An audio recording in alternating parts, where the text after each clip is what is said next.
caixinha gospel, onde eu tenho que me encaixar. O cérebro acha que você está em perigo porque você não alcançou alguma coisa, aí vira naquilo que a gente chama de crise de ansiedade. Aí quando eu tenho uma, eu fico com medo de ter a segunda, então meu cérebro já fica sobrecarregado porque ele já está com medo, já sabe que está em perigo, aí vai indo para crise de pânico.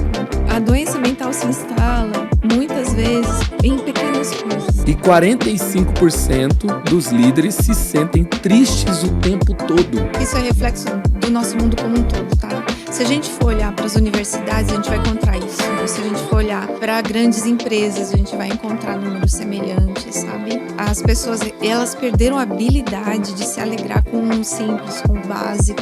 Então, eu penso que sim, nas igrejas a gente tem um microcosmo que está revelando o que está acontecendo no macro. Aí o domínio próprio é que ele não domine você, né? Exato, vai dosar para que você tenha ela de uma maneira que te impulsiona mesmo, para resolver problema, te impulsiona para tomar uma atitude, te impulsiona para socorrer alguém numa situação de perigo. E é muito interessante, né? Domínio próprio, que a gente fala pouco, mas a gente fala muito para ter sucesso. Parece que se eu falar de domínio próprio, ninguém quer ouvir sobre isso. O domínio próprio é uma dádiva. O que acontece ao nosso redor tem que ser tratado, mas não pode dominar.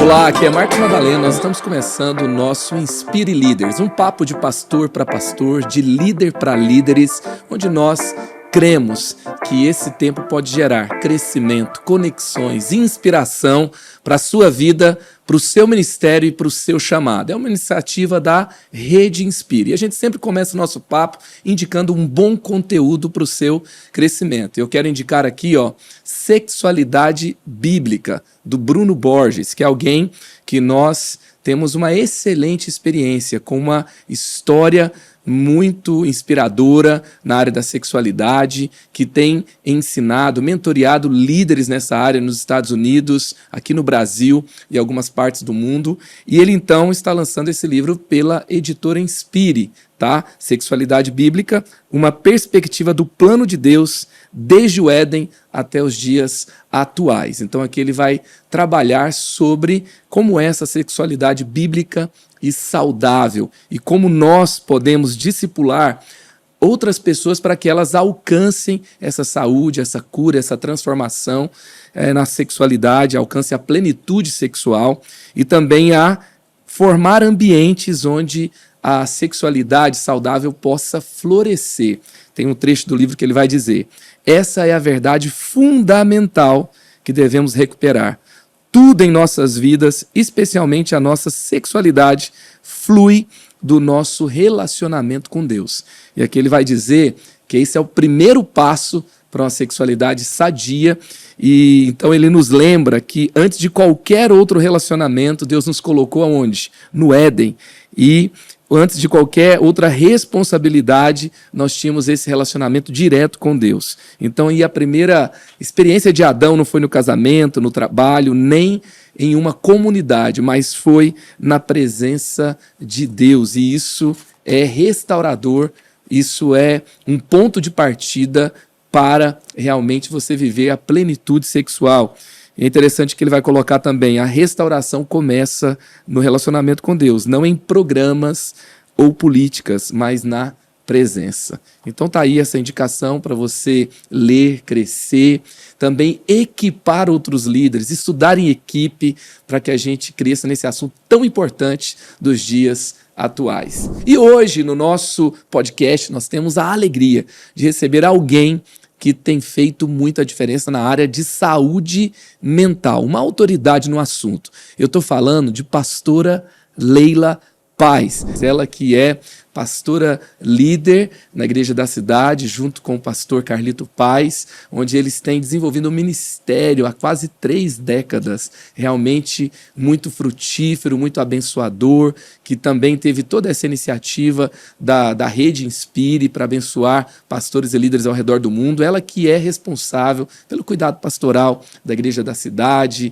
que é mestre em psicologia e também doutoranda na área, é professora. Ontem ontem eu estava conversando com uma aluna de uma universidade estadual aqui da nossa cidade, que estava falando sobre as suas aulas ali na Unesp. São tantas frentes, tantas atuações, também no Alto de Páscoa. Eu estou aqui, então, com muita expectativa com essa conversa. Tudo bem, pastora? Tudo bom, que gratidão. Muito obrigada pela oportunidade, viu? Gratidão é nossa. Pai Celeste. E a gente vai falar de um assunto realmente muito, muito relevante. Super.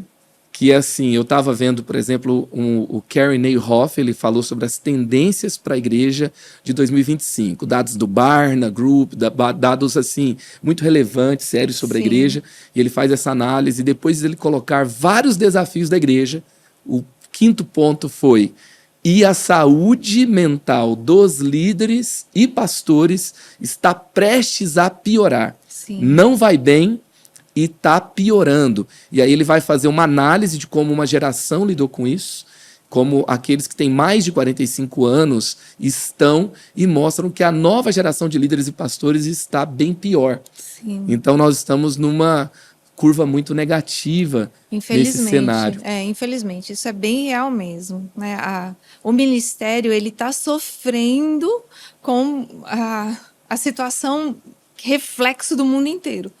Depois da pandemia, a questão da saúde mental explodiu, né? As pessoas tiveram... A pandemia, ela detonou um monte de situações interiores. A questão da imprevisibilidade acabou trazendo para a gente altas inseguranças, inclusive nas questões mais básicas da vida, né? Tipo, será que eu vou poder acordar amanhã e ir trabalhar? Isso é muito importante para o ser humano ter um pouquinho de previsibilidade. Então, quem já era um pouco ansioso ficou mais, quem já era um pouco depressivo ficou mais, e as pessoas na igreja como um todo estão sofrendo. E o pastor é o para-raio, né, Marcos? É o para-raio. Onde... Está na linha de frente, as pessoas o buscam. Exato. E ele tem que lidar com situações muito mais complexas do que antigamente, né? Com certeza. Tem a questão das telas, da tecnologia, que trouxe mais informações, mas não gerou pessoas mais sábias, mais inteligentes, mas gerou pessoas mais ansiosas. Então se esperava, né, que o acesso à internet nos tornaria melhores por conta do conhecimento, como você mencionou mesmo. Mas realmente não, acabou se tornando um overload. É como se a gente abrisse a boca debaixo de uma cachoeira, então aquilo vem, a gente não consegue processar, e estamos nos tornando muito mais preocupados do que sábios. Verdade. É um desafio, né? Tremendo. E a gente fez uma pesquisa, essa pesquisa, inclusive, a mentora dela foi a pastora Leila, e a gente até entregou um material para quem respondeu sobre saúde integral, tá? Física, mental e espiritual. Saúde da alma, do corpo e do espírito. E quase 600 líderes e pastores responderam. Foi algo que realmente nos trouxe muita satisfação de ter essas respostas, esse empenho da nossa comunidade, da Rede Inspire, para que a gente produza um material de qualidade para o pastor, para o líder, e também gere reflexões. Isso. E aí a gente tem, então, processado esses dados, analisado, e aqui, então, eu vou falar aqui de alguns insights, mas eu quero lembrar você que é da Rede Inspire, você pode entrar lá na nossa plataforma, usar o seu login e ter uma área de pesquisas, tá? Instituto de Pesquisas Inspire, que está crescendo, tem novas pesquisas sendo feitas, e você pode baixar lá um relatório mais completo, quase 30 páginas, falando dessa pesquisa, tá? Então, falando aqui de alguns insights da pesquisa. Uma coisa que traz aqui no panorama geral é que 74% dos líderes estão sob estresse forte ou extremo. 74% estão, então, sob estresse forte ou extremo. Tá? E 45% dos líderes se sentem tristes o tempo todo. É muita coisa. Quase a metade. Mas eu acho, Marcos, que isso é reflexo do nosso mundo como um todo, tá? Se a gente for olhar para as universidades, a gente vai encontrar isso, esses números. Se a gente for olhar para grandes empresas, a gente vai encontrar números semelhantes, sabe? As pessoas, elas perderam a habilidade de se alegrar com o simples, com o básico. De novo, a internet trouxe um ambiente que roubou da gente Na alegria da simplicidade, né? Da falta de comparação, da individualidade, não individualista, porém respeitosa, né? Então eu penso que sim, nas igrejas a gente tem um microcosmo que está revelando o que está acontecendo no macro, num certo sentido. Agora, a grande pergunta é, se nós sabemos que nosso micro está parecido com o macro, nós estamos usando os recursos que a gente tem para mudar a nossa história e a história dos que estão ao nosso redor? Acho que essa é a grande pergunta também, né? Agora, assim, algo que você falou me intrigou aqui, né? Assim, a gente tá igual, a gente tá vivendo a mesma coisa que o mundo tá vivendo. Isso intriga mesmo, porque não deveríamos, né? Nós deveríamos estar melhores, né, Marcos? Exatamente. Ao mesmo tempo, assim, que eu não quero trazer culpa para essa questão, o que a gente está fazendo de errado, será, né? Talvez a gente está se deixando levar demais pelas pressões. A resiliência é um dom de Deus, que vem de saber usar o domínio próprio, que é uma das facetas do fruto do Espírito Santo, que está conectada com as ações do livre-arbítrio. Eu penso que na igreja a gente fala muito pouco do domínio próprio, da condição que a gente tem de estar centrado e firmado em quem nós somos e não no que o mundo diz, e não no que está acontecendo. As questões de identidade, elas são muito preciosas para nós, mas eu penso que nós estamos deixando o mundo passar por cima do que a gente tem de precioso e nos impressionar. Sabe quando uma coisa está fazendo muito barulho? Sim. Ela chama mais atenção para você do que coisas silenciosas, quietas, estáveis. Então eu penso que o barulho é que está roubando da gente a estabilidade em Cristo. Essa questão do domínio próprio, né? Eu fiquei pensando, será que a gente está falando tanto de o que você faz para ter sucesso? O que você faz para ter mais? O que você faz para vencer seus desafios? E isso joga muito mais ambição, tensão, culpa, ansiedade. A gente tem um mundo da comparação, porque a internet nos compara o tempo todo, né? Então, é muito cruel, eu acho. Sim, nós temos que melhorar. É uma das bênçãos enormes de ter o Espírito Santo em nós, é que ele nunca nos deixa como estamos. Mas, se você se colocar debaixo de um ambiente onde você é cobrado pela performance, que é o que a gente acaba vendo dentro dos ambientes eclesiásticos, né? A aparência, você tem que ter uma determinada aparência, você tem que ter um determinado sucesso, você tem que ter uma determinada forma de falar e de agir. Parece que a gente criou uma caixinha gospel, onde todo mundo tem que se encaixar. E isso acaba deixando a gente mais ansioso, preocupado porque não chega lá, e depressivo porque a gente luta, mas parece aquela coisa de jogador de futebol, né? Tem só uma porçãozinha pequena da população que consegue jogar em times especiais, né? Ser profissionais, viver bem. Mas todo mundo quer jogar, todo mundo quer tá com a bola no campo, né? Você tá fazendo um bom trabalho, tá jogando bem, mas daqui a pouco você vê do lado, né? Assim, é seu amigo. Isso. Na sua rede social, alguém que tem um sucesso de 0,00001% e a gente acha que isso é normal, é para todo mundo. Então eu tô em crise agora. E isso, pensa no negócio que vai adoecer, que vai trazer mesmo problemas de saúde mental, porque o estresse, ele é causado por um disparador que o cérebro faz quando ele acha que você está em perigo. Basicamente, falando bem assim, grosseiramente, é isso. O seu cérebro nota que você está em perigo. Então, se você olha o seu amigo, esse amigo que entrou numa brechinha, 0,1%, e você está na mesma condição de ministério, mas você não chegou lá, o seu cérebro, ele começa a acender a luzinha. Perigo, perigo, perigo, perigo. E isso faz com que várias descargas hormonais comecem. Né? Nós temos a pineal, a suprarrenal, e elas começam a trabalhar com hormônios que colocam você no estado de alerta. E cortisol vai lá em cima. O estado de alerta provoca essa respiração mais curta, o estômago para. Por quê? Porque a digestão é considerada supérflua, os membros têm que estar fortalecidos para você lutar. Coisas assim, que são muito básicas, que Deus nos deu para nos proteger. Mas a gente está sobrecarregando o nosso organismo pela comparação, pela pressão social, inclusive eclesiástica. De novo, a caixinha gospel, onde eu tenho que me encaixar, não é? E isso vai trazendo... Gente, é fisiológico. É fisiológico. Você se sente... O cérebro acha que você está em perigo porque você não alcançou alguma coisa e ele começa a trabalhar para te deixar em estado de alerta, para fortalecer os seus membros e coisas assim. Tem uma série de coisas que acontecem. Aí vira naquilo que a gente chama de crise de ansiedade. Aí quando eu tenho uma, eu fico com medo de ter a segunda. Então meu cérebro já fica sobrecarregado porque ele já está com medo, já sabe que você está em perigo. Aí vai indo para a crise de pânico.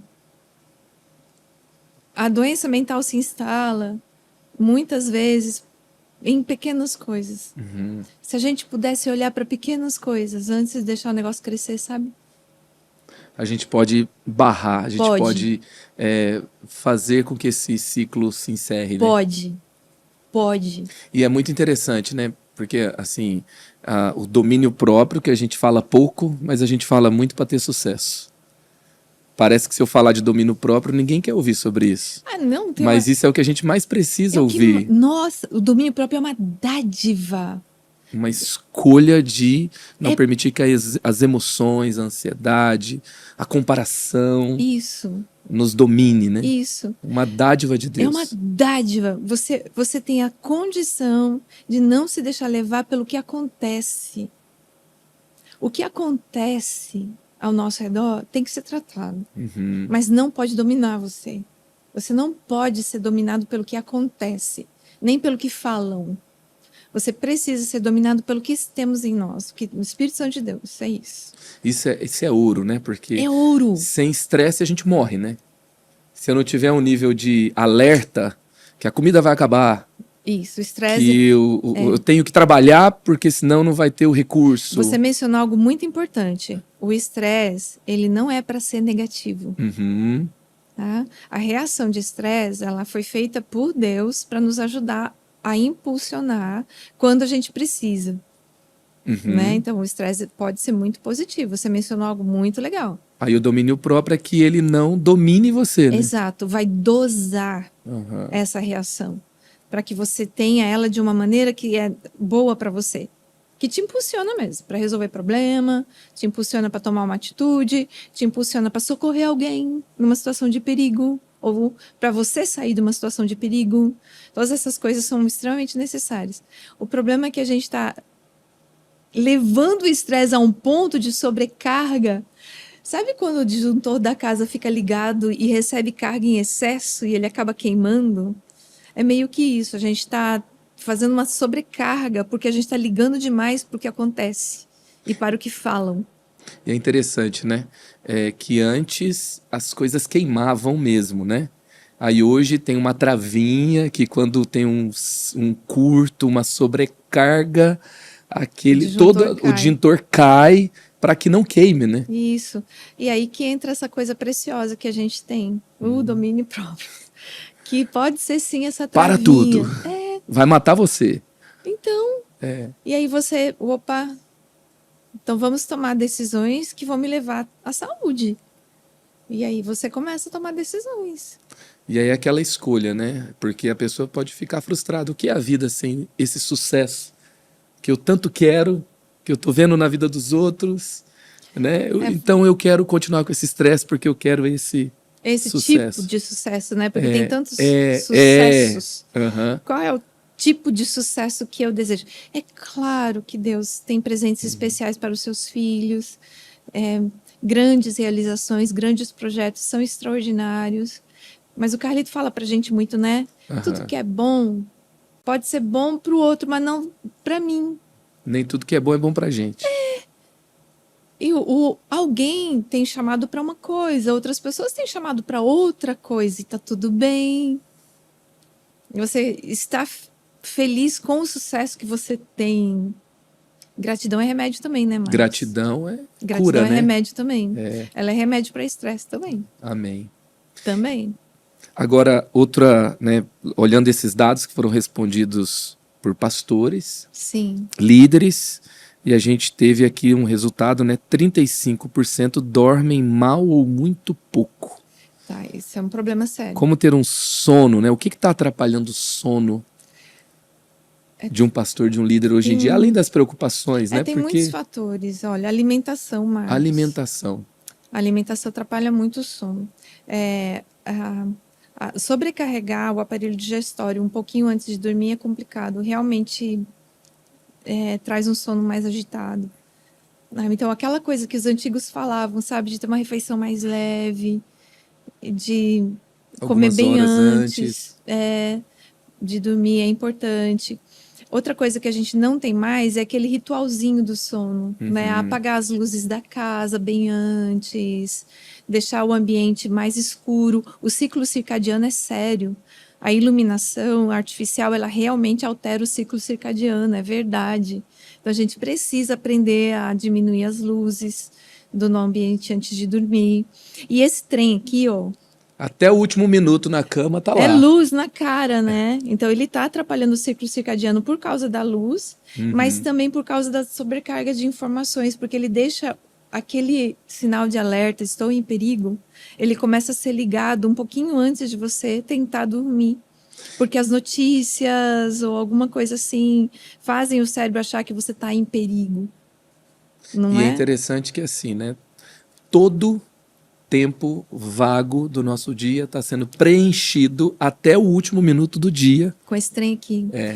Isso é muito danoso. A gente perdeu a capacidade de ter tédio. Eu tô sofrendo disso. Eu paro assim um pouquinho, eu já fico, nossa, alguma coisa tá errada. Dá licença, nossa, vamos conferir, né? Se alguém tá falando, nós acabamos aprendendo a ficar em um estado de alerta excessivo.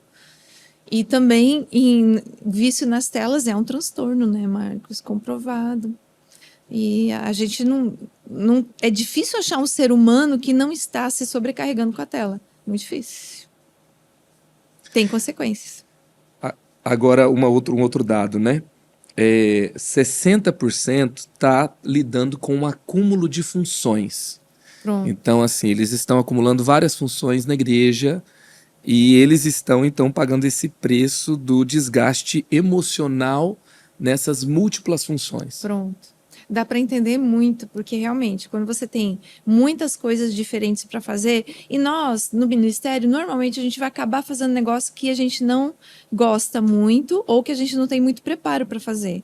Eu, por exemplo, tenho pouco preparo para as coisas administrativas hoje em dia. Eu entendo muito pouco de leis, eu entendo muito pouco de legislação, né? Então, eu teria uma sobrecarga muito grande se eu tivesse que administrar, não é? Isso acontece com muita gente. O pastor de uma igreja pequena tem que ser advogado, médico, empresário, empreendedor e também teólogo, designer, filmmaker, exato, especialista em marketing. Então, isso deixa a gente ansioso, porque a gente fica preocupado, porque não consegue fazer exatamente como gostaríamos que fizéssemos, né? Então, e entra uma outra coisa também. A gente está tendo bastante dificuldade de encontrar pessoas que não têm medo de delegar, não é? Porque delegar é arriscado, as pessoas vão errar. Então, a gente vai precisar dar liberdade e espaço para que pessoas errem, façam diferente do que nós faríamos, escolham cores que nós não escolheríamos, fontes que nós não escolheríamos e achar isso que tá bom, que tá tudo bem. Porque é muito importante a gente aprender a delegar, a passar atividades, deixar as pessoas fazerem de um jeito diferente para que a sobrecarga diminua. E é até interessante, né? Esse dado está dizendo que a maior parte desses pastores que estão em sofrimento, que estão em estresse profundo, que estão nessa zona mesmo de prejuízo, que está fazendo muito mal para a sua saúde mental, está acumulando a parte administrativa da igreja. Pronto, aí, ó. Eles são pastores e administradores da igreja ao mesmo tempo. Eles são os que fazem os pagamentos. Então, o pastor, né? Ele tem essa sobrecarga que a gente estava falando, porque ele lida com problemas de todo mundo. Então, é um negócio que você aprende a ouvir o problema, trabalhar com o problema e entregar ele para Jesus, não carregar ele para casa. Isso não é automático, mas você precisa aprender a separar mesmo. O que é seu, o que é do outro. E eu tenho Jesus para cuidar de tudo, não eu. Mas do outro lado, quando o pastor tem que lidar com dinheiro, pensa numa coisa que estressa. Quando você não tem dinheiro para pagar, né, a sua secretária, você tem famílias trabalhando na igreja, você não pode sustentá-las. Ou você está fazendo uma construção, pensa no negócio que põe o fígado do pastor numa situação difícil. Construção. Como a gente sabe disso, né? Não. Não. Não é? A gente já viveu cada coisa, né? Meu Deus. Então, mas o Senhor foi nos ajudando nisso tudo. E uma das coisas mais importantes é a gente realmente chegar num lugar de domínio próprio, onde a gente aprende que tudo passa. E até assim, eu queria encorajar um líder que está ouvindo a gente hoje, né? Porque às vezes assim, a gente tem uma falta de recursos, isso é estressante, a gente tem uma dificuldade de delegar. E assim, quando eu aprendo mais sobre gestão, o que eu aprendo? Eu aprendo a estabelecer processos que vão envolver mais pessoas, que vão criar mecanismos de prestação de contas, mecanismos de reuniões, onde aqueles líderes que receberam essas tarefas vão melhorar com o tempo, vão receber feedbacks, vão receber direcionamento. E quando nós estamos sob também um momento de estresse, falta de recursos, se você tem mais pessoas envolvidas, você tem mais ideias. E para dividir. E você divide o peso, mais gente orando, mais gente, assim, um conselho administrativo. Isso. Junto com uma equipe administrativa que presta contas periodicamente. Marcos, se você tiver uma igreja de 30 pessoas e você tiver 5 com você que estão te ajudando nisso, já é um ambiente mais gostoso. Eu sempre tenho falado, né, que se eu tivesse mentoreando um líder, que eu estou no primeiro encontro dele, Então vamos conversar aqui no nosso primeiro encontro. Qual que vai ser a primeira atividade que eu vou te pedir? Além do básico, né, se está nesse encontro, é um líder na igreja, ele tem que ter caráter, ele tem que priorizar a presença de Deus, ele tem que realmente ter esse fundamento bíblico como base. Ok, agora vamos trabalhar juntos na questão da sua liderança, atuação como líder, gestão de processos, projetos, pessoas. Primeira coisa, daqui a um mês, nosso próximo encontro, você vai trazer 2, 3 nomes. Pronto. De pessoas com quem você vai dividir a carga, você vai multiplicar o que você sabe, você vai formar para realmente você vai liderar junto, mas ele vai até te suceder em 1 ano, 2 anos, 3 anos, 5 anos, não sei. Mas agora, no começo, Marcos, você está assumindo a função. A mentalidade de repartir. Repartir. Você não tentar fazer as coisas só você. A gente ama tanto a Jesus, a gente tem tanta sede de fazer as coisas para Ele que a gente sai fazendo. A gente não tem paciência de esperar as pessoas crescerem. A gente não tem paciência de ensinar as pessoas, de fazer perguntas. Não, dá licença, peraí, deixa que eu resolvo. Vai lá e faz assim. Assim, pum. A gente dá uma ordem, a pessoa acaba não entendendo por que está fazendo o que está fazendo e na próxima ele não sabe o que fazer. Isso. E depois, e aí a gente fica surpreso, porque todo mundo fica perguntando pra gente o que fazer. Essa é muito boa. E depois a gente fica assim... Por que todo mundo pergunta pra mim? Ué? Nossa, eu tô doente, eu tô estressado, porque tanta coisa pra fazer. De novo, se você tiver uma igreja de 30 pessoas, se você tiver um conselho de 5 pessoas, pra onde vocês vão perguntar pra ele? Antes de você dizer pra eles o que você vai fazer, você pergunta, o que nós vamos fazer? Eu queria te perguntar assim, 2 coisas sobre isso, né? A primeira é como vencer aquela questão assim, não, eu tenho dificuldade porque eu quero fazer muito bem feito e as pessoas não fazem da forma que tem que ser feita, as pessoas demoram, as pessoas não respondem, então ninguém quer fazer, antes não era assim, então aí eu vou tendo todos esse pool de desculpas, né, de argumentos, para que eu continue fazendo tudo sozinho. Sim. O que eu devo fazer para, assim, desconstruir esse pensamento? Olha, uma das coisas que eu acabei aprendendo com a experiência é que eu sempre preciso tentar ver a pessoa como Jesus veria. Ele nunca viu, ele não pegou ninguém pronto, nenhum dos 12, nenhum dos 70, nem a gente. mas ele sempre enxerga na gente um potencial. E aí ele vai lapidando esse potencial com a caminhada, comendo junto, andando junto e fazendo refeições, a coisa da comunhão, né? Que é uma coisa que a gente insiste muito, precisamos ter comunhão com eu acho que a gente precisa aprender a sentar e comer com as pessoas, ouvir as pessoas e fazer muitas perguntas antes de falar. Esse é o caminho, né? Eu acho que sim. E a segunda, assim, tem aquele outro lado, né? É o pastor que ele é traumatizado também com aqueles modelos de igreja que, assim, dar essa liberdade produziu pessoas que o controlaram. Pessoas que começaram a ver, não, o pastor é um empregado da igreja, e começaram a ter um tipo de controle. Então, aquelas pessoas que entraram nas finanças eram pessoas que tinham mais dinheiro e que se sentiam donas, e aí ele acaba, assim, se protegendo desse ambiente, né? Como eu lido emocionalmente, como eu escolho melhor as pessoas, assim, no perfil mesmo de mentalmente, emocionalmente saudável, sabedoria divina, como eu vou transitar nesses conflitos, nesse caminho difícil de andar. Nem sempre você consegue ter as informações necessárias para fazer certas escolhas com um bom outcome, né? Muitas vezes você não tem as informações, aí de repente tem isso, você, nossa, vê aquele irmão super capaz na área de finanças, ele é simpático com você, ele tem uma fala que você consegue confiar e tudo, de repente quando você dá o poder a ele, ele se transforma. É aí que ele vai botar as asinhas de fora e vai tentar controlar você. Então, eu penso que é preciso, com a ajuda do Espírito Santo de Deus, conseguir separar as coisas. Pessoas são só pessoas, pessoas vão errar e tem horas que eu vou ter que tomar atitudes que não são agradáveis. E eu vou precisar conversar com esse irmão de uma maneira firme, mas com ternura e dizer para ele, meu irmão querido, eu queria que você entendesse onde estamos como igreja. Nós dois somos companheiros e parceiros, não há maior nem menor, mas eu não vou aceitar que você fale assim comigo. Ele tem que se posicionar sem medo de perder a pessoa. E se perder a pessoa, tudo bem. Fecha a porta, deixa ela ir embora, porque Deus vai trazer outros. Jesus é o Senhor da igreja. Sempre. É uma coisa bem difícil, Marcos, da gente aprender a desconectar a afetividade da efetividade sem perder a compaixão e a misericórdia. Uau.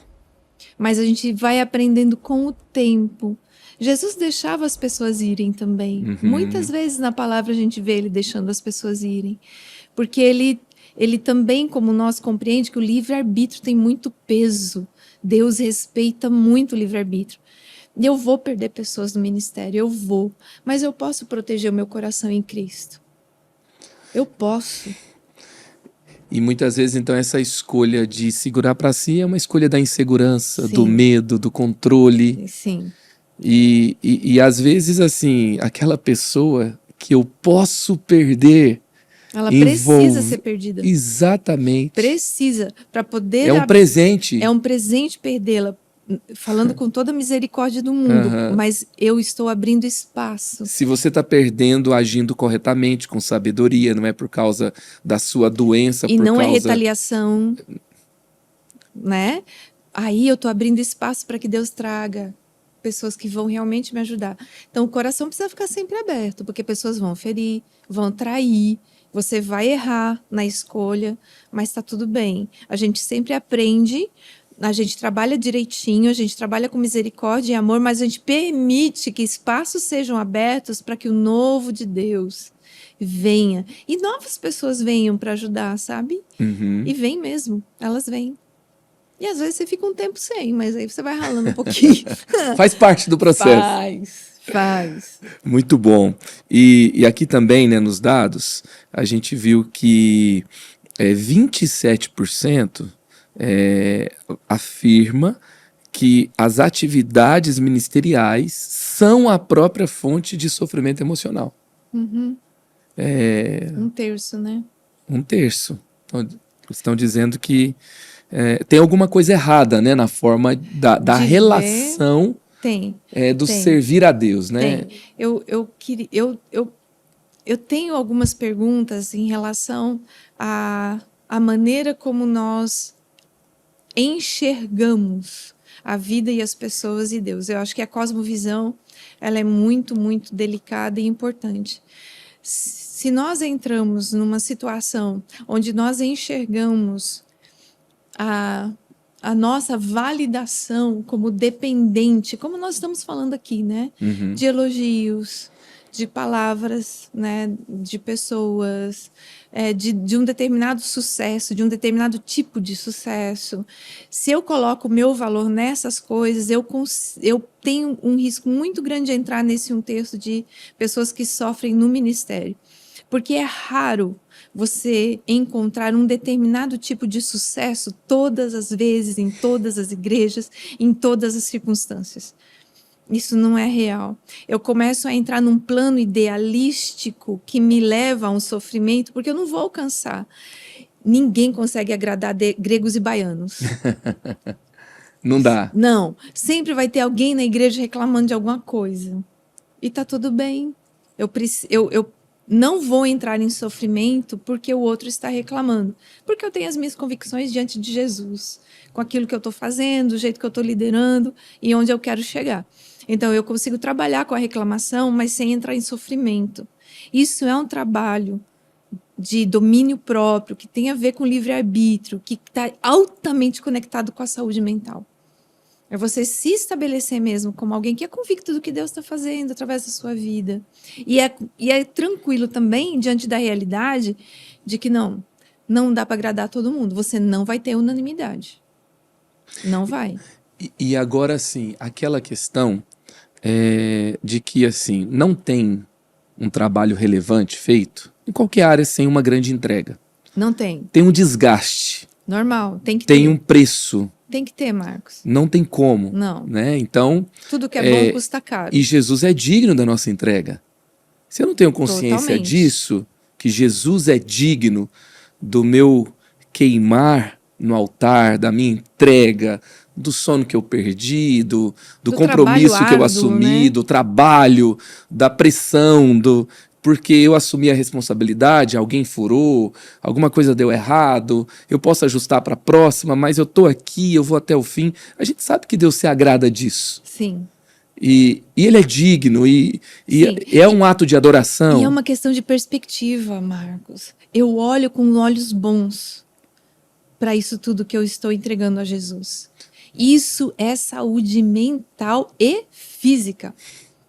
Ter olhos bons, que quer ver do jeito que Deus vê, ver do jeito que Jesus vê. Como Deus está vendo, né? Uhum. Eu não sou dependente de um aplauso de alguém, não. De um like na internet, não. De uma foto que vai mostrar que eu estou fazendo algo tão grande quanto o outro. De maneira nenhuma. Que é um outro perfil que eu admiro. Eu não sou dependente disso, mas eu tenho uma consciência que é para a glória de Deus. Total. Isso cura, né? Cura. Isso mas cura a mente, cura o coração e cura o físico também. Você conseguir ver que Jesus era esse cara que se desgastou totalmente, mas ele alcançou o coração de Deus e o que Deus tinha para a vida dele plenamente. E ele também era super equilibrado nessa jornada. Ia a festas, tinha casa de Lázaro, Marta e Maria para parar e para juntar os discípulos, né? Ia orar sozinho, mas ia pregar nas multidões e disse que não tinha onde deitar a cabeça. Sabe assim, a vida é bela, né? A jornada de Jesus foi bela enquanto ele esteve aqui, nos mostrou isso, que é bela, mas não é um morango, né? É bela, mas não é? Um morango. Ah, o morango do amor. Não é essa coisa assim, esse mar de rosas, que às vezes a gente quer na vida cristã, né? A gente quer ser guardado numa bolha onde nada nos atinge. Essa não é a realidade. Não foi para Jesus, não foi para Paulo, não foi para Pedro e não é para nós. Mas nós teremos sim um ambiente de plena libertação de qualquer tipo de mal na eternidade. Ao chegarmos lá, nós não teremos choro, não teremos cansaço, não teremos pernilongo, nem barato. Mas enquanto a gente está andando aqui, a gente fica cansado, mas é feliz. Pensa numa felicidade, que é trabalhar por coisas que vão resultar em vida, e vida eterna, em gente transformada, em pessoas que têm propósito. Porque a ausência de propósito é deprimente, né? Ela acaba com a gente. Destrói. Destrói. Uma das coisas que Tem estão gente destruindo... doente porque trabalha demais, tem gente doente porque não tem motivo E para não- trabalhar, se desgastar por algo, né? É uma das coisas que estão adoecendo mais a nossa sociedade, porque estão retirando da gente o chão, assim, em termos de missão, de vida, né? Uhum. As coisas estão tão relativas que os propósitos também estão muito banais. Então a gente tá... Uma das coisas que está destruindo a nossa saúde mental é essa, assim. Agora, o Senhor nos dá propósito. Eu sei de onde vim, eu sei para onde eu estou indo. E eu sei o que eu preciso fazer enquanto isso. O saber é extraordinário. O ser humano precisa de chão. E esse chão está em Cristo, está na palavra de Deus. A saúde mental, ela está muito conectada com a firmeza nos propósitos de Deus para nossa vida e nos olhos bons, que vem da perspectiva do céu, tudo que acontece conosco. Traição, vou olhar da perspectiva do céu. O golpe, eu vou olhar da perspectiva do céu. As famílias que deixaram a minha igreja, eu vou olhar da perspectiva do céu. O boleto que eu não consegui pagar, que ficou pendurado, eu vou olhar da perspectiva do céu. Esses olhos bons vão me trazer a saúde mental que eu preciso para resiliência, que é a capacidade de levar golpes, mas não quebrar, e voltar ao seu estado original. E isso vai me deixando, então, em condições de ver um dia depois do outro. Eu sei que tudo passa, nenhuma tempestade dura para sempre. E, depois de uma década, eu já estou colhendo os frutos dessa resiliência, sabe? Dessa entrega. Uhum. Muito bom. E você citou algo assim, né, que também foi muito esclarecedor, foi um insight da pesquisa, né, sobre Jesus, ele tinha tempo de lazer. Tinha. Né? Ele tinha tempo de curtir os amigos lá em Betânia. Sim. Ele tinha um tempo que ele acordava de manhã e ia ter um tempo a sós com Deus. Pão. Ele não foi assar o pão para os meninos lá e os no beira peixinhos, do mar? Aquele cheiro gostoso de pãozinho recém-assado. Festa de casamento. Isso. Nós precisamos equilibrar a nossa história com isso. E depende tanto de pessoa para pessoa. Tem pessoas que gostam de determinados lazeres e tá tudo bem. Tem outras pessoas que gostam de outros lazeres e tá tudo bem. De novo, sem comparação.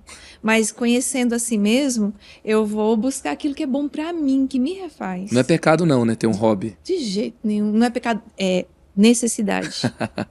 Um hobby... Sobrevivência. Não, um hobby é protetor. Uhum. É protetor mental. Se você tem um hobby, você tem um fator protetivo para sua saúde mental, Marcos. Olha só, se você entrar no perfil do Craig Rochelle, tava falando com o filho dele, né? Legal. E que veio aqui numa das nossas conferências. Veio. E foi muito legal. E aí eu perguntei para ele, por que seu pai tá pilotando avião? Ele falou, meu pai comprou um avião velho. E assim, ele não é um caso de ostentação, tá?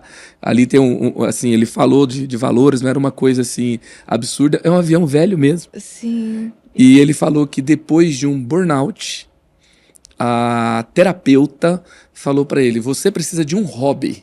É isso. Que te tome 100% da sua atenção e envolva risco. Envolva algum tipo de adrenalina. Porque o seu cérebro não te deixa descansar. Olha, você é tão ligado em tudo que você faz, você está tão ativo o tempo todo, você já está em qualquer lugar e está falando de uma ideia para a igreja, de uma solução para um problema, ligando para alguém que vai fazer algo que você precisa para amanhã, que você não descansa. Então, assim, você precisa de algo que você está só lá enquanto você está lá. Você não está em outro lugar. Que não permita distrações. E aí depois, exatamente, aí depois legal. de muito tempo, né, fazendo as aulas e tudo, né, então ele está pilotando o avião. Então você entra eu entrei no Instagram dele e falei, nossa, o cara está pilotando um avião, o que está acontecendo, boa. né?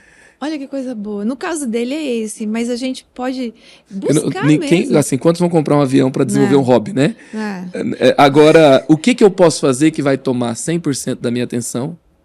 Que vai envolver uma entrega de presença, né? Isso. O que adoece a gente é não também. estar presente enquanto a gente está presente, né?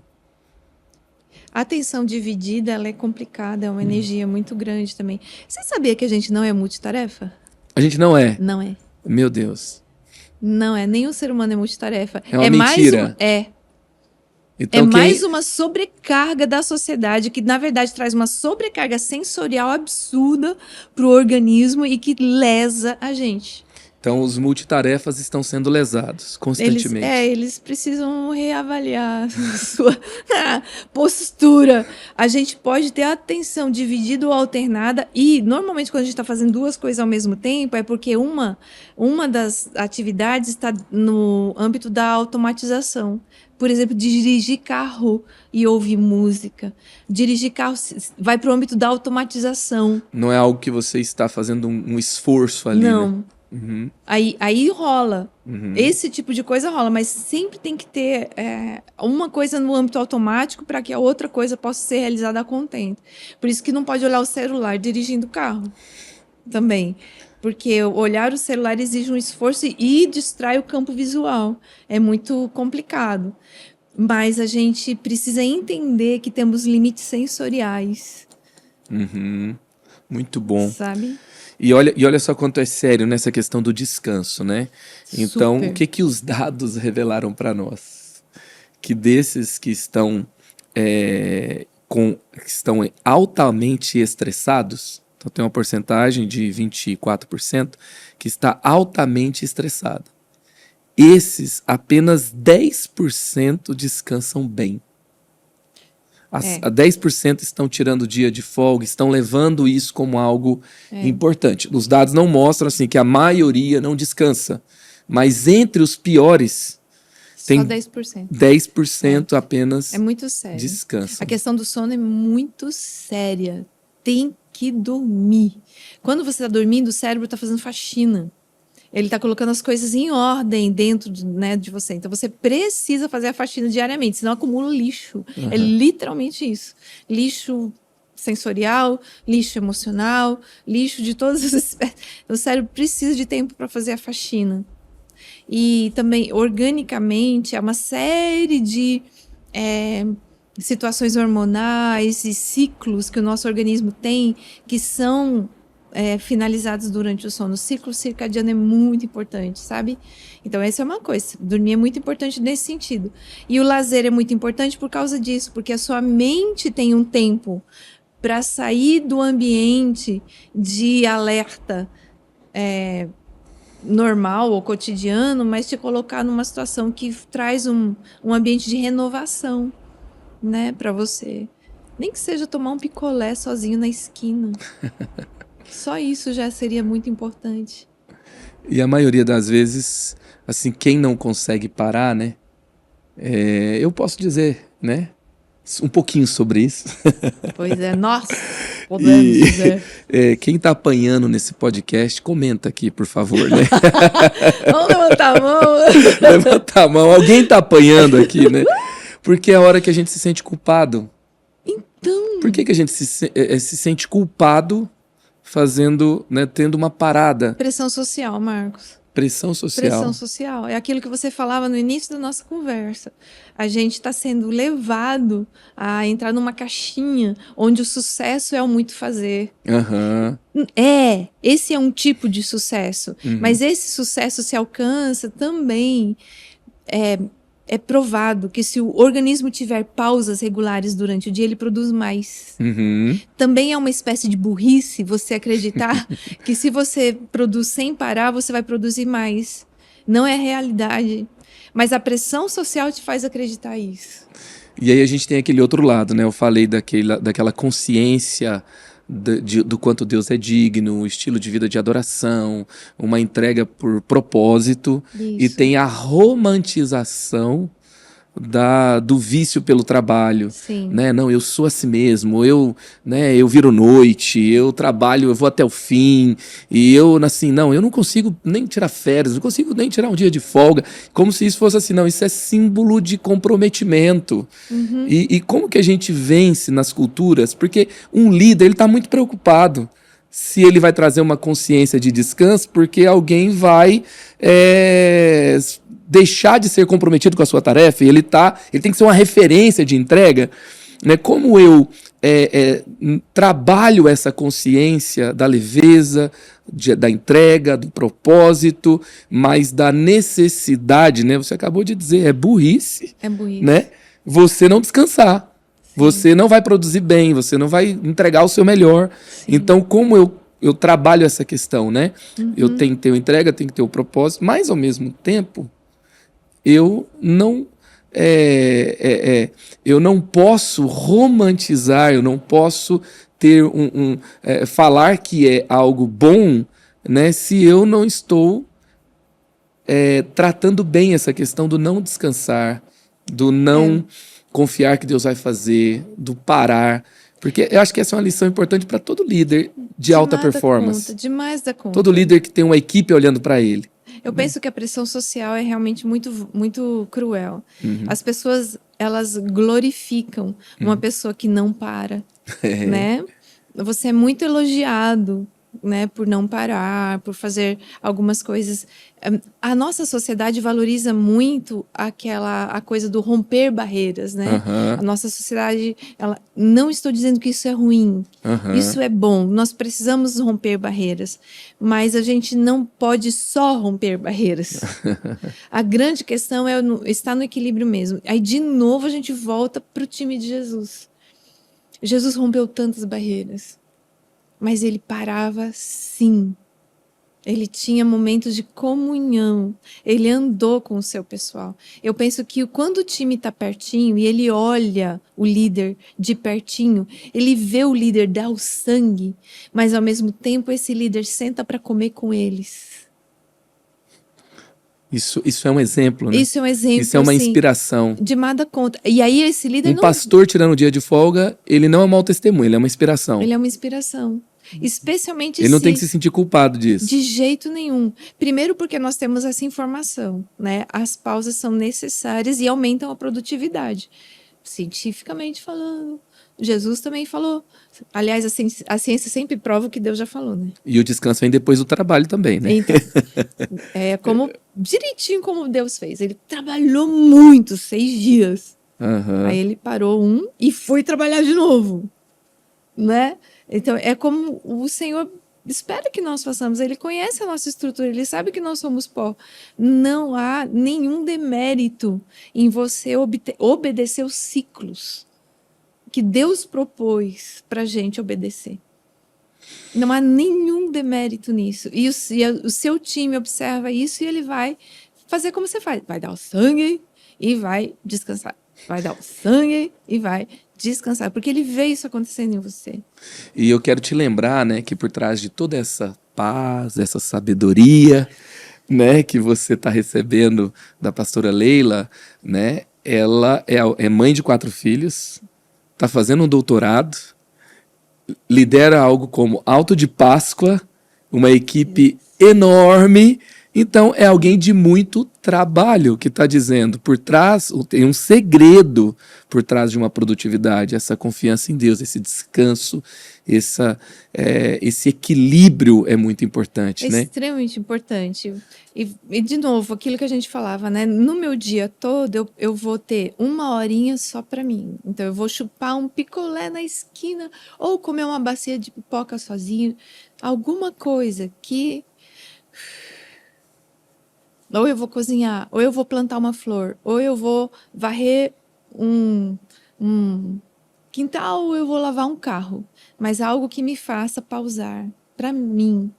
Depois eu vou fazer algo importante na missão, no propósito. Depois eu vou ter outras atividades diferentes daquelas que eu estou levando como trabalho. Mas eu vou trazer dentro da hora estudo, sono. Meu dia tem 24 horas que precisam ser equilibradamente colocadas dentro das necessidades do meu organismo, do meu Senhor e das pessoas que eu amo. Todas essas coisas colocadas no seu lugar, na nossa vida, né, Marcos? Não é uma pirâmide. É um círculo. Bem lembrado, hein? Não é? Jesus no centro. E cada momento, o momento que deve ser destacado. né, naquela hora, assim. Esse equilíbrio é saúde. E temos que ter aquela consciência, né, que entregar algo que temos para ajudar alguém, para abençoar a igreja, para um projeto avançar, é louvável. E é Mas a necessário. partir do momento que eu estou entregando o que eu não tenho, porque eu não parei, porque eu não descansei, porque eu preciso depender de Deus e eu estou tentando fazer na minha própria força o que eu deveria ter paciência, então eu estou caminhando em direção a um lugar chamado burnout. Eu estou queimando tudo e daqui a pouco eu não vou ser alguém elogiado, vou ser um problema no meio que eu estou, né? Você acaba sendo inoperante. Nós queremos viver muito, então a gente precisa cuidar do corpo, dormir, fazer as dietas necessárias, comer direito, ter desafios mentais, que, como você falou, né, do Craig, essas coisas todas são extremamente importantes para você viver muito, para você poder trabalhar muito para Deus. E outra coisa é caminhar com as pessoas. Ter paciência para desenvolvê-las, ter paciência para vê-las crescer, ter paciência para vê-las errar, mentorear, deixar, dar espaço. Isso também é extremamente importante e saudável para a gente, sabe? Aprender que você não está competindo com ninguém. Não tá. Você não precisa ser melhor, mas também não pode ser pior. Você é equilibrado, como Paulo falou. Isso é tão saudável, sabe? Você colocar as coisas no lugar, né? Os ritmos da graça, né? Ritmos da graça. Nos ensinam muito. Olha só essa questão. Líderes com fatores de sofrimento se veem 5 vezes menos capazes no ministério. Né? Como lidar com isso, né? Porque até assim, ministério é servir a Deus. Sim. A obra de Deus não é feita, não se completa, não se concretiza com o que um ser humano faz. É Deus que faz. Sim. E a gente se sentir pequeno diante do que Deus nos chamou para fazer, normal. Claro. Né? Como eu tenho uma boa relação com isso, porque essa questão da autoimagem, né? Sim. O orgulho não é um bom lugar, mas ao mesmo tempo eu estou o tempo inteiro aflito porque eu acho que eu não vou conseguir. Temos várias coisas para pensar, né? De novo, eu quero bater, eu quero frisar na questão da perspectiva. O meu discurso interno, ele é determinante. As palavras que eu menciono para mim mesmo no discurso interno, elas são determinantes. Palavras produzem mesmo.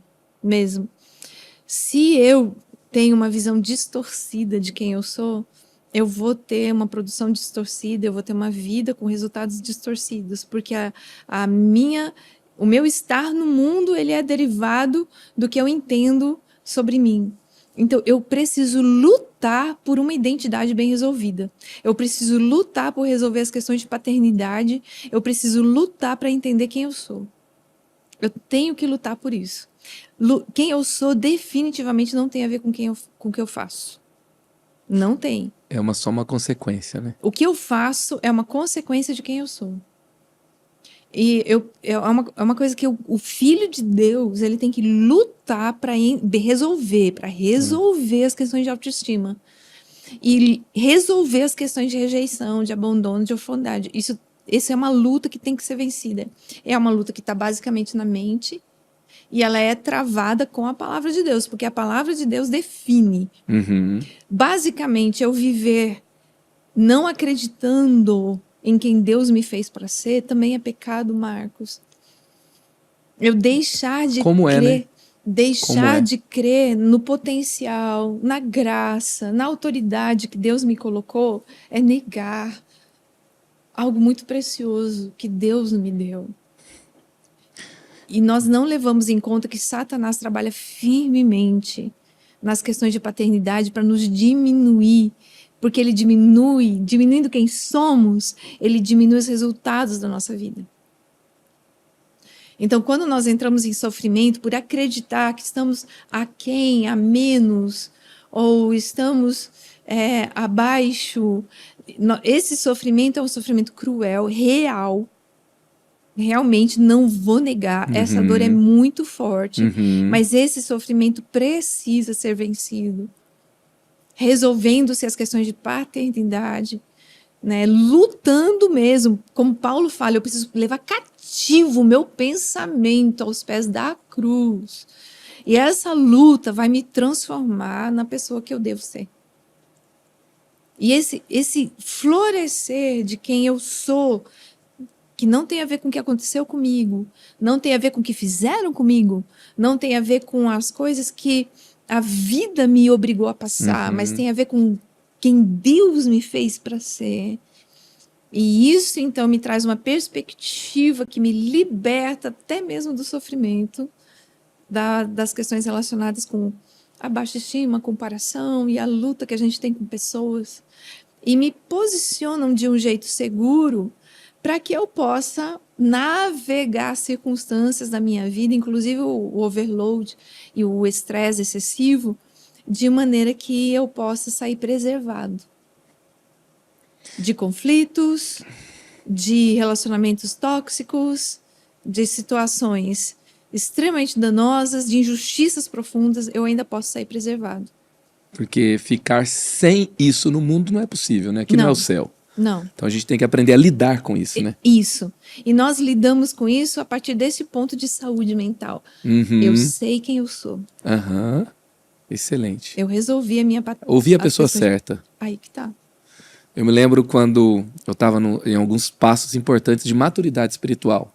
Voltei para Jesus, tive um despertamento chamado, e ansiedade era um gigante a ser vencido.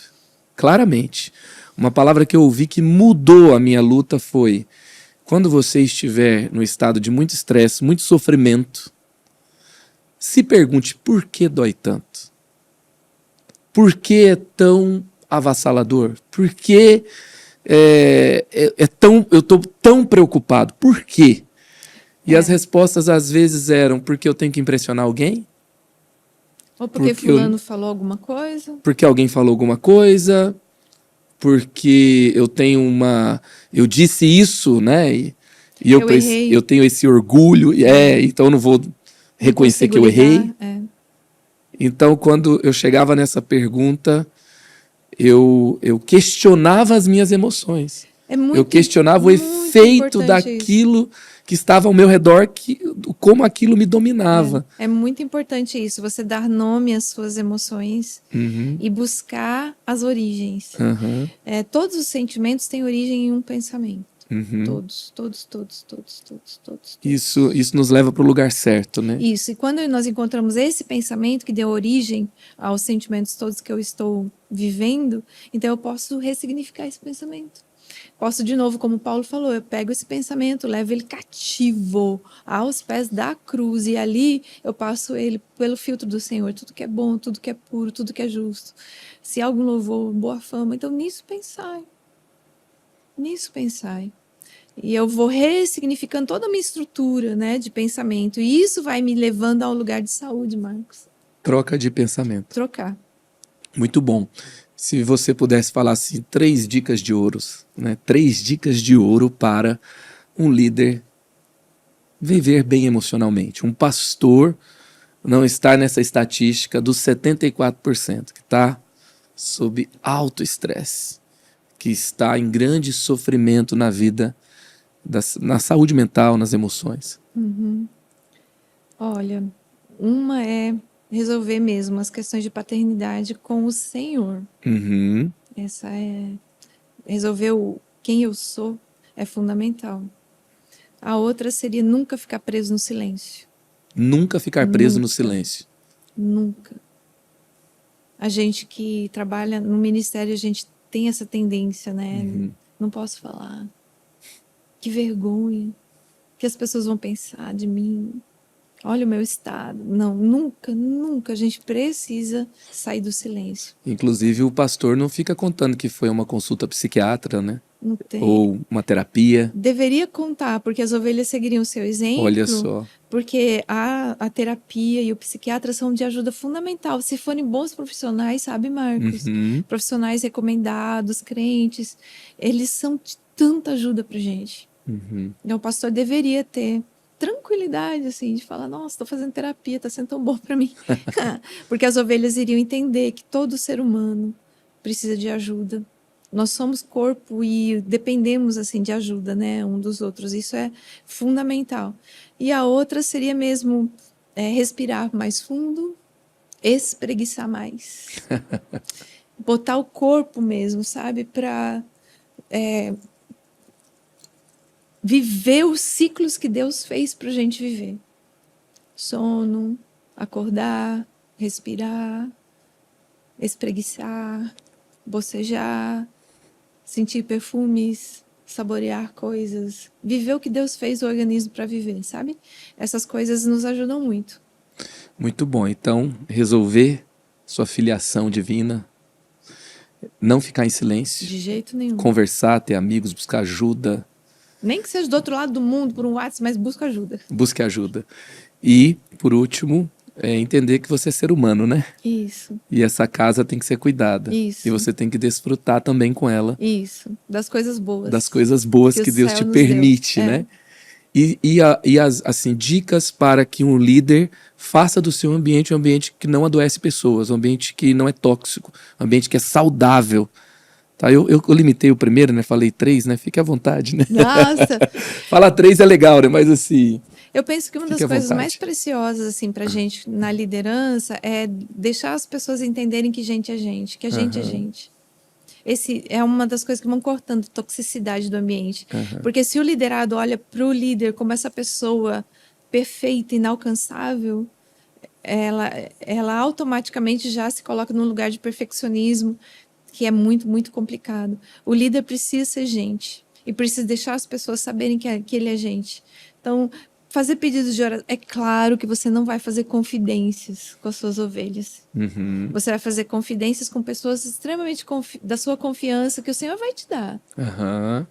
Mas as suas ovelhas e os seus liderados podem saber que você está com dor de barriga. Que você enfrentou algumas lutas. Por favor, hoje, equipe, pode orar por mim. Eu tenho um problema sério para resolver aqui no gabinete. Sabe? Equipe, eu vou precisar ir para o pronto-socorro. Vocês orem por mim? Deixar a equipe saber que você é gente, que você também luta. E outra coisa, ter comunhão, né?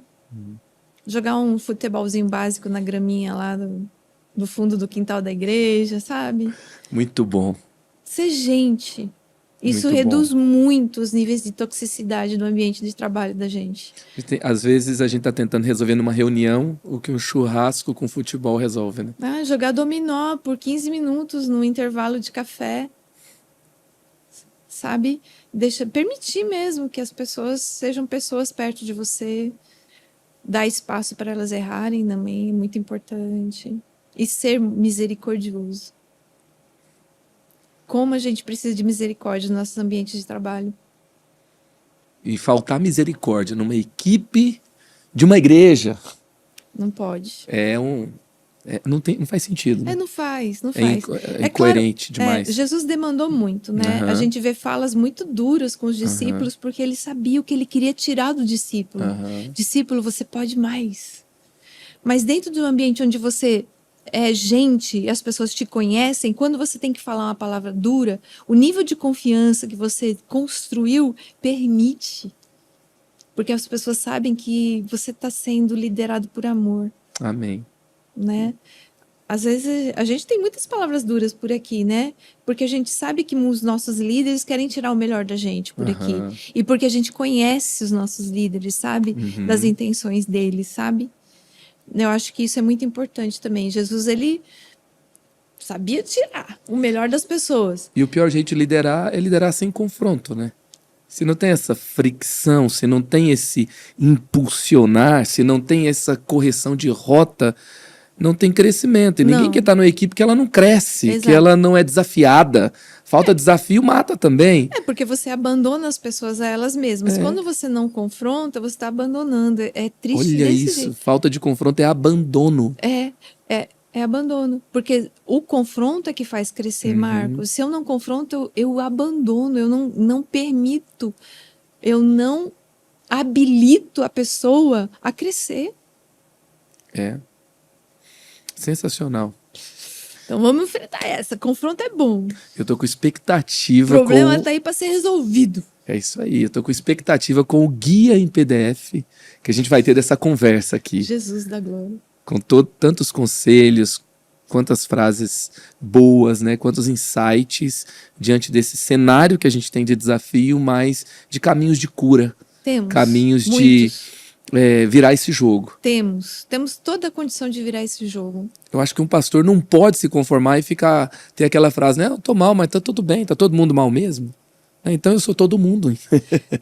Nós temos sim, a gente mais tem ou que menos virar esse jogo, né? Temos que virar, porque a tendência é essa, Marcos. Estamos todos falando na sociedade toda que nós estamos todos com problemas de saúde mental e nós estamos todos abaixando a cabeça. Assim, estamos com problemas de saúde mental. A gente tá fazendo esse mantra, né? Estamos recitando e, de novo, o discurso interno faz muita diferença. Agora, nós temos recursos em Cristo.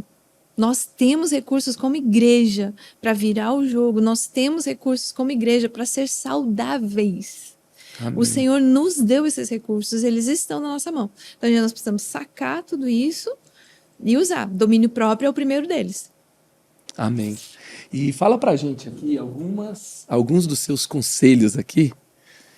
Esse livro é fruto de uma jornada de muitos anos, assim, de Fabiano e minha, tentando entender que negócio é esse, né? Filiação, como é que é seu filho? E aí chegamos nisso, né? Essa é uma escolha. Você tem esse livre-arbítrio tão respeitado pelo Senhor. Ele te ama tanto que ele deixa você fazer o que você quer. Escolha ser filho. Isso. Paz e segurança para superar a orfandade espiritual. Sim. Parar de viver sem a consciência do que significa ser filho de Deus. E a orfandade espiritual tem um pouco a ver com os olhos maus. A proposta desse livro é parar de ver com olhos maus, escuros, e começar a enxergar com os olhos cheios de luz, sabe? E a escuridão vem de Satanás e ele faz questão de nos prender nela, na igreja, como líderes. Então, a gente vai abandonando essa escuridão, essa coisa mais dark da vida e vai indo para esse lado mais iluminado mesmo por Deus, que é a filiação, para viver na tal da vida plena. A gente fala muito, eu falava a vida inteira, né? Não, Deus veio para que tenhamos vida e vida em abundância. Onde que está essa abundância? Que abundância será essa, gente? Porque a gente vive com um perrengue atrás do outro. Não é? Até que a gente foi descobrindo como igreja essa coisa de ser filho mesmo, de resolver a paternidade. E aí a plenitude vai chegando, né? Não que cheguemos, mas estamos seguindo, prosseguindo. Muito bom. Esse livro é um presente, né? É uma mãe espiritual com um filho espiritual. É muito preciosa essa Depois jornada. também de uma continuidade de paternidade bem resolvida, que abençoa tanto a igreja brasileira. Sim. E que vai também te ajudar a desenvolver essa verdade com profundidade na sua vida, nos seus discípulos. Então tá aí esse presente para você crescer, tá? E falando em presente, todo mundo que vem aqui dá presente, né? Então assim, os 5 comentários, né? Os melhores 5 comentários até 30 dias que esse podcast foi lançado, vai receber esse livro aqui, ó, na sua casa. Ah, que legal! Na sua casa. Aí, ó. Tem algum documento, tem algo que você pode dar para todos que estão assistindo? Porque vai ter 5 presentes para quem interagir aqui com a gente e falar do impacto desse podcast para você. Tá? Então, esses 5 melhores vão receber. Mas e para todo mundo? Tem presente também? Poxa, Marcos, você está falando assim de dicas práticas? De algum documento assim? Que vai ajudar, né, um líder a lidar com saúde mental próprio da equipe, da igreja, algum documento. Sim, eu tenho sim algumas coisas elaboradas, eu passo para ti, para você poder disponibilizar para a turma. Então a gente vai ter aqui um link também para você baixar, tá, esse documento da pastora Leila para você poder colocar em prática. Tem o guia em PDF, tem esse doc para todo mundo baixar, e tem também os 5 livros que a gente vai enviar para você. Pronto. Tá? Que conversa boa. Juntos demais. Deus é tempo bom, de crescimento. Deus é bom, Deus é bom. A minha maior alegria, conforto, é saber que Deus é bom. Essa é uma frase que você repete muito, né? Deus é bom e aí Jesus está ajudando. Tem hora que a gente está no meio do estresse, eu só lembro da pastora Lila falando, Deus é bom, né? Ele é. E ele está ajudando. Obrigado, pastor. Obrigado por Juntos. essa conversa sensacional. Muito obrigada a você pela oportunidade. Obrigado por esse suporte, esse olhar, cuidado, generosidade com a Rede Inspire. Estamos juntos. Essa sua entrega está abençoando muita gente, muitos pastores, muitos líderes Uns aos em outros, muitos porque, lugares. Nossa, muita gente preciosa nessa rede. É uma bênção poder contar uns com os outros nesse ambiente. Suas mentorias também. Juntos. Estamos juntos. Que Deus continue te abençoando, te usando. E obrigado por ser esse presente. Amém. Para nós, para a igreja. A você, Marcos. Todos Tu que é esse presente, menino? Não, eu... Sim, tu que é. Não, hoje é minha vez de falar. E reconhecer esse presente. Obrigado. Deus é bom.